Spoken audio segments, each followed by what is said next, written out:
My name is Isabel, and it is my pleasure to be introducing you to this year's 2021 Nellie Talks. So what is Nellie Talks? Nellie Talks is a virtual video series made to empower young women by having strong, independent, and impactful female speakers from all different kinds of backgrounds speak about their careers and experiences. This event is hosted by the Nellie McClung All-Girls Junior High program at Oliver School. This All-Girls Junior High program is a junior high that focuses on the empowerment and development of young women and establishing leadership skills in all those attending the school. This year marks the 25th anniversary of the Nellie McClung program, and we want to celebrate that milestone with some special alumni speakers. For the past several years, Nellie McClung students have been organizing and facilitating our annual Power Women event, or POW. At this large in-person event, speakers and students had the opportunity to interact in person. Unfortunately, due to the fact of the COVID-19 virus, we are unable to hold this uplifting and inspiring event in person. However, we believe that this event will still be a motivational and eye-opening experience for those watching. We are honored and thankful to have had the opportunity to prepare and host this event, and are proud to say that this event has been primarily created by the Nellie McClung students. However, we would not be able to bring this vision to life without the help from our teachers, staff, and the Nellie L. McClung Educational Society who helped make this event possible. Without further ado, we would like to present our first speaker in our very first Nellie Talks event. Thank you. Well, hello, Nellie McClung School. Thank you for the opportunity to speak to you today. A special thanks to Isabel and Savannah for believing in me and that I had something perhaps of interest to say. I had to really think about where to start today because I'm not even sure what you might like to hear. And it would be so fun to be able to meet you in person and answer some of your questions directly. But I guess I'll just take a stab at it. My name is Dawn Moss. I'm presently a business owner, principal and director of a dance school, licensed journeyman hairstylist, which is what I teach during the day. I remember my junior high and senior high years vaguely. It's almost impossible to remember, believe it or not. I do remember, though, being asked on a regular basis what I was going to be when I grew up and where I was going.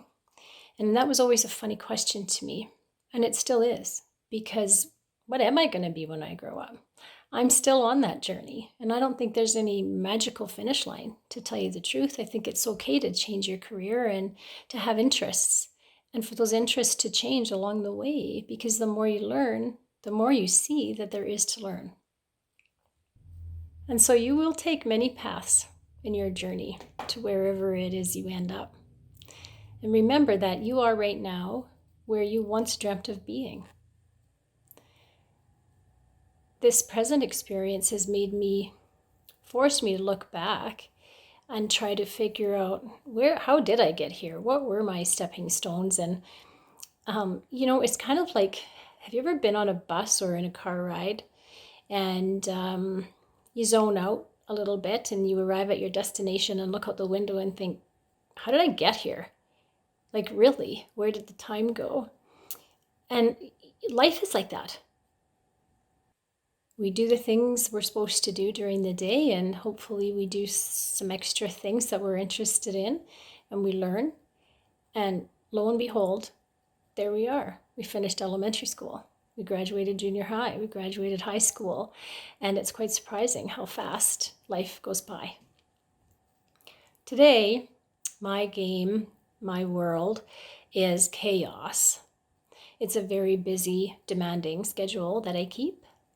7 a.m. to 9:30, days teaching in the Cosmotology lab and nights teaching dance.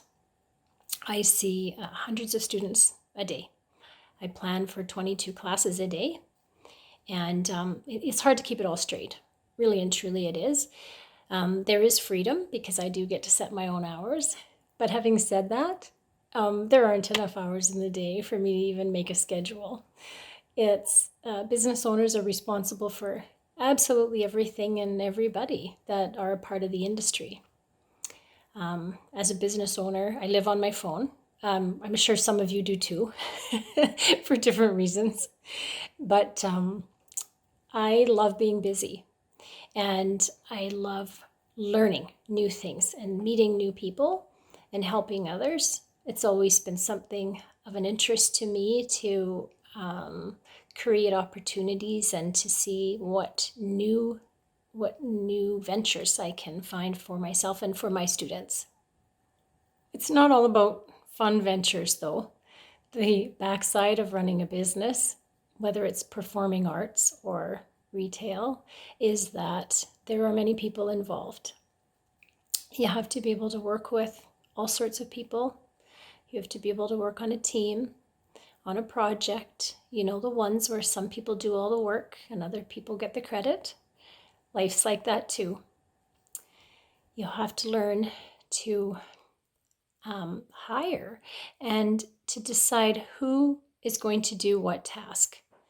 There comes a point in my day where I have to decide, okay, am I going to learn how to do this, or am I going to hire somebody to do it?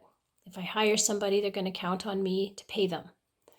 If that's the case, I have to find a way to guarantee I'm going to be able to pay them. And so on and on it goes. Hopefully, I can draw on some prior knowledge and I can get through or find a way or find the resources to get through the next challenge. Sometimes it's like a video game.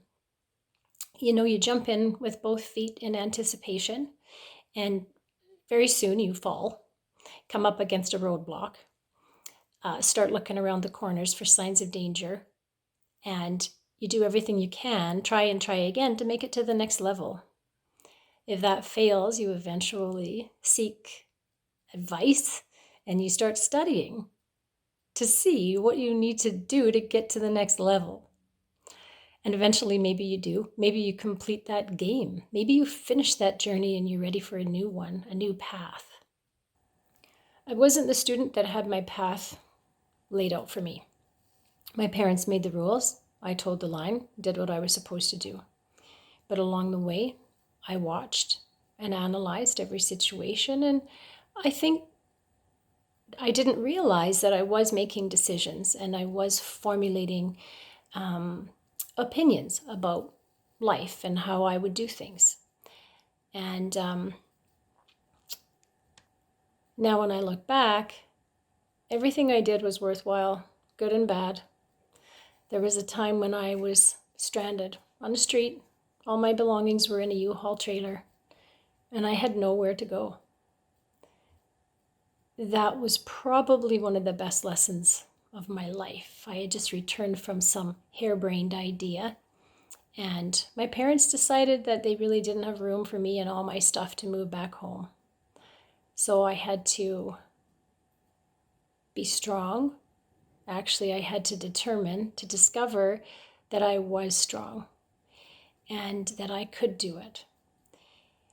And that was a turning point as well. I was hurt, but I decided that day that I was on my own. And I was the only one that was going to make it happen for me if I wanted it bad enough. So I worked 2 jobs. I've worked 2 jobs since I was 13. And years later, I started getting phone calls from businesses and people offering me jobs. So, you know, if you work hard enough, I think there's this thing called reputation. And I was lucky enough to be offered positions in management and in leadership. And I moved on to bigger and better things. I had 2 kids by the age of 22, and I was a single mom by the age of 25. At which point I decided looking after my children was more important than any career. And so I had to find a way to support myself and my kids at home. So I started a home-based salon and a day home, neither which did I know much about, but I learned. And it served me well. Shortly after that, I was a bit bored. My kids went to school, so I had a bit of extra time on my hands, and I decided to study education and interior decorating and mechanics for women and accounting, all sorts of things that I thought I may be interested in or that I thought might make me a buck. And sometimes you just have to try many things to realize what you do or don't like or aren't cut out for. But it's okay, because in the end, everything you learn is going to be used, really. I received a phone call from my daughter's dance school one day, and they had heard of me and that I was a competitive dancer for many, many years, and asked if I would consider taking over a class. They were short a teacher, and they were looking for somebody to take over a class for the last few months of the year. Now, when I was 17 or so in my dance career, my teacher had asked me if I would consider teaching a little bit of a choreography or something to my peers. And I was terrified, shy, quiet. There's no way I was going to put myself out there in front of others. So I left. I quit. I actually ran away because I was too scared to take on the challenge. So this time, I didn't know how to wiggle out of it. I agreed. And I went and I taught this class, this small little class. And lo and behold, I loved it. I found a passion, and I realized maybe I really do like this. Maybe I can give this a go. And so I stayed with it. That class doubled in size, and I moved to a different studio. I moved to 3 different studios, actually, until such time that I was told they didn't have room for us anymore at the studio because we had too big of a following in the Celtic dance world. And I felt much like that day when I was stranded on the street with nowhere to go. But this time I had a bunch of dancers following behind me. So I jumped in once again, and I started to learn about leases and realty and business and licenses and all the legal things involved in business. And the next thing you know, there I was in that car ride, standing in my own studio. I finally had a plan and a dream and a passion, and that was to create Edmonton's Celtic dance school. Before that, we all practiced in our teachers' homes. We went to a class in the basement, or sometimes in a community league, but there really wasn't a big school like there is for ballet and jazz and tap, and has been for many years. And so we started this school, and it became very popular and very successful and kind of an exciting ride. Today, I have walls full of pictures of memories of places that we've been and things that we've done. We just celebrated 21 years of Celtic Ceilidh Dance Academy, home to over 200 dancers, and they've traveled across Canada, the US, the UK to compete and to train. The highlights would be performing for Disneyland and Disney World and working with the performing arts specialists at those places, traveling to Scotland and Ireland to train and compete with some of the world's best.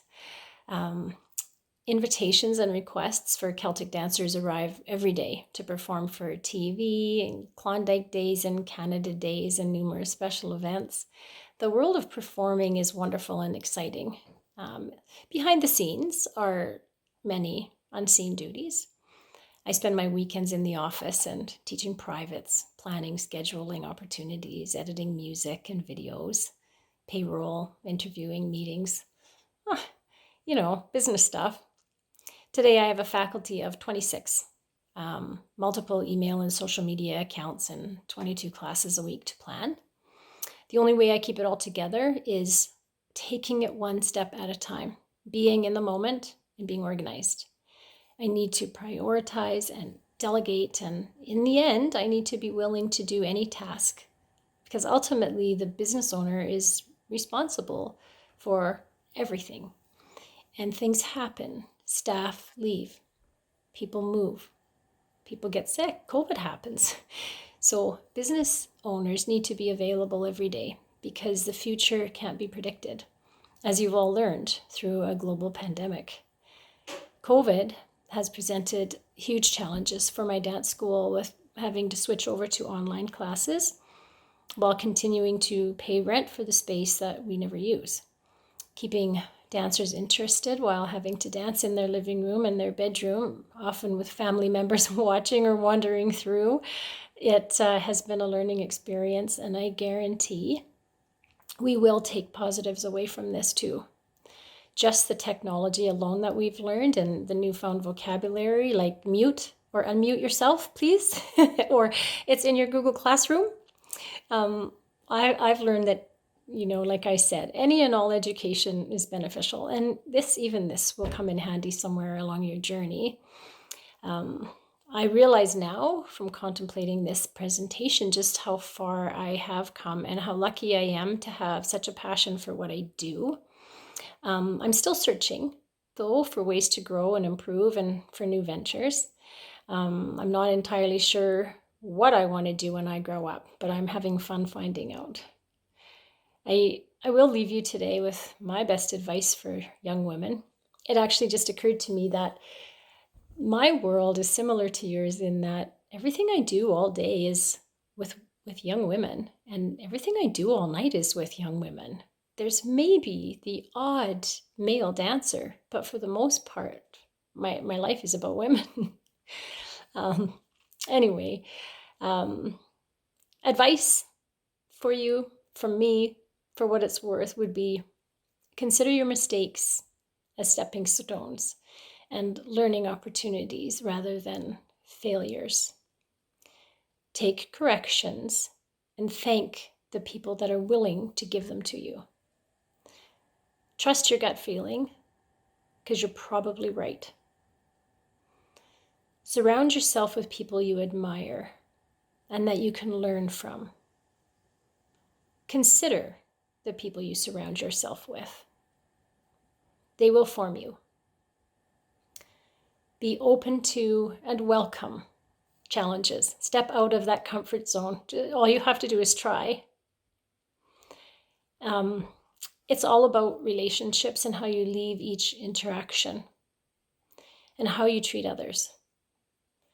And finally, take time to recharge, disconnect. I'm not good at this one, but be good to yourself. I commend each and every one of you for listening today and for finding a way to face each day in a happy way, especially with this current pandemic. And I am certain you will learn new strategies from it that will somehow form your future. Enjoy the adventure.